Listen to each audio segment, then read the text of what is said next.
Kalau puan biasa masak lauk pekat, nak dapatkan pekat dia, puan masak cara macam ni.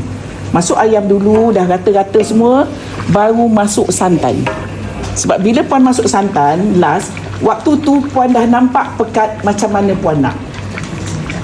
Kalau katalah puan masuk santan dulu, masuk air, lepas tu baru masuk ayam, pula-pula ayam tu mentah, lauk puan akan cair sehingga puan kena tunggu lama untuk nak memekatkan dia. Itu beza dia. Assalamualaikum, hai semua viewers. Okey, hari ni Kak Zaidah nak share resepi acar kuning.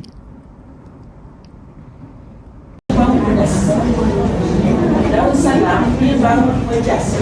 Resepi yang untuk penonton hari ni boleh bawa balik ya. Nanti ada yang tinggal atas kursi.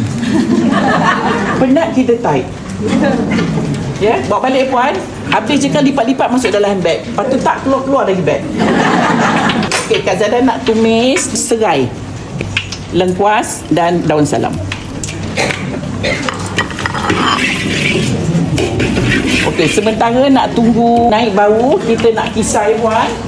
Okey, kita nak blend buah keras, halia, bawang putih, cili padi hijau dan juga bawang besar. Kalau puan nak pakai kunyit hidup, masa ni letak kunyit hidup.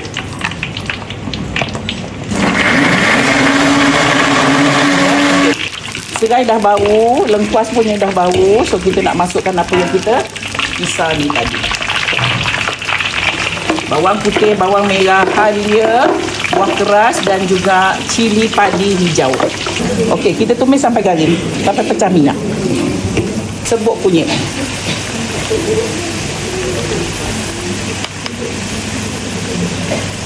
Saya sekarang ni masak 2 ekor ayam ya.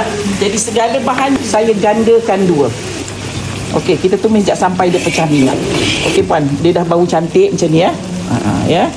Okey, saya nak masukkan sedikit air daripada dalam blender ni. Lauk dia senang aja.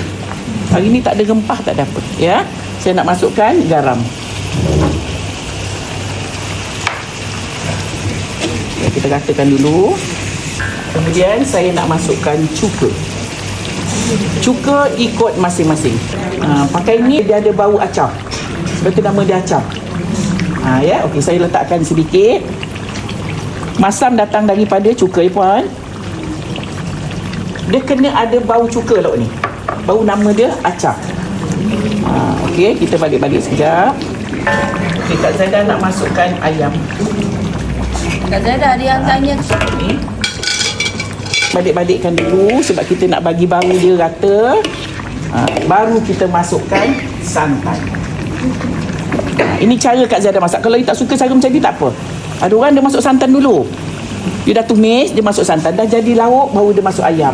Okey, puan masak santan ikut satu resepi 200 ml. Okey, kita balik-balik. Waktu ini puan dah nampak dah lauk puan pekat tahap mana you nak. Kalau puan masuk santan awal-awal, masuk pula ayam yang belum digoreng, dia nanti keluarkan air lambat ya. Okey, kita balik-balik. Kita masukkan ni. Masukkan bawang besar yang kita dah potong, belah dan buah tomato. Cili merah.